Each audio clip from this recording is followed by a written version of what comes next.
February 2024, Shorthand Tamil Junior Grade. Get ready for the dictation. 10 seconds. 5 seconds. Start. மாண்புமிகு பேரவை தலைவர் அவர்களே, இன்று தமிழ்நாடு சட்டமன்ற பேரவை பல வரலாற்று நிகழ்வுகளுக்கு சாட்சியாக விளங்கிக் கொண்டிருக்கிறது என்று சொன்னால் அது மிகையாகாது.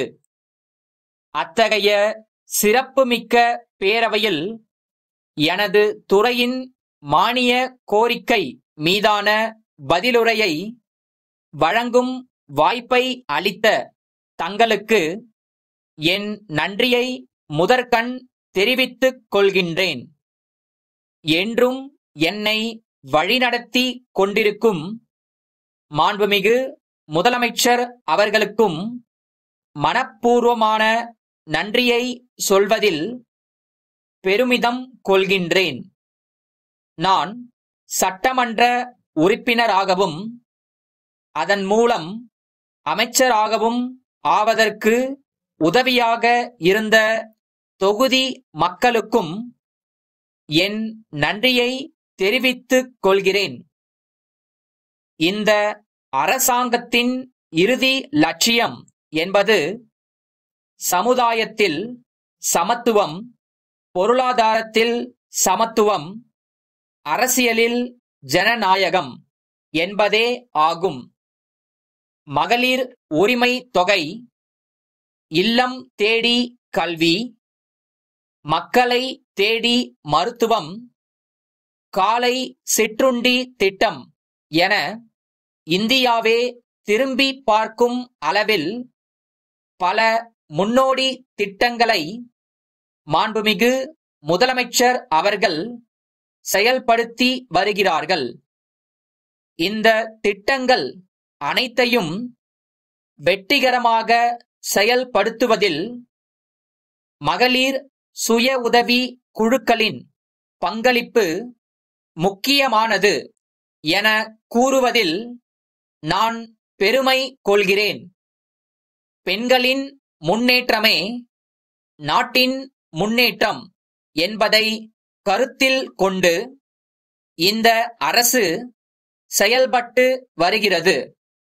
தற்போது தமிழ்நாடு அரசு மேற்கண்ட திட்டங்களின் வாயிலாக ஏழை எளிய மக்களின் வறுமையை போக்க எண்ணற்ற நடவடிக்கைகளை மேற்கொண்டு வருகிறது. இந்த அரசு பொறுப்பேற்றவுடன் மேற்கொண்டுள்ள செயல்பாடுகள், அவற்றில் அடைந்துள்ள இலக்குகள் மற்றும் சாதனைகள் குறித்த விவரங்கள் கொள்கை விளக்க குறிப்பு புத்தகத்தில் விவரமாக குறிப்பிடப்பட்டுள்ளன என்பதை தெரிவிப்பதில் நான் மகிழ்ச்சி அடைகிறேன். பொருளாதாரத்தில் கிராமப்புற மக்களின், குறிப்பாக பெண்களின் பங்கு முக்கியமானதாகும். கடந்த 2 ஆண்டுகளில் இதற்காக பல்வேறு அறிவிப்புகளை வெளியிட்டு அதன் மூலம் கிராமப்புற வாழ்வாதாரத்தை மேம்படுத்தும் நடவடிக்கைகள் மேற்கொள்ளப்பட்டுள்ளன. பள்ளிகளில் படிக்கும் மாணவர்களுக்கு சுவையான, தரமான காலை உணவை வழங்குவதன் மூலம் அவர்களின் கல்வி மற்றும் உடல் நலம் பாதுகாக்கப்படுகிறது. இதனால் எதிர்கால சமுதாயம் வளர்ச்சியுறும் என்பதை பெருமையோடு தெரிவித்துக் கொள்கிறேன். சென்னை ராஜேஸ்வரி துணிகள் விற்பனை உரிமையாளர், திருப்பூர் விமலா ஆடைகள் ஏற்றுமதி உரிமையாளருக்கு எழுதும் கடிதம். அன்புடையீர், நாங்கள் தங்களின் நீண்டகால விற்பனையாளர் என்ற முறையில் சில கோரிக்கைகள் குறித்து இக்கடிதத்தை அனுப்புகிறோம். கடந்த 1 வருடமாக மெட்ரோ ரயில் திட்ட பணிகள் எங்கள் பகுதியில் நடைபெற்று வருகின்றன.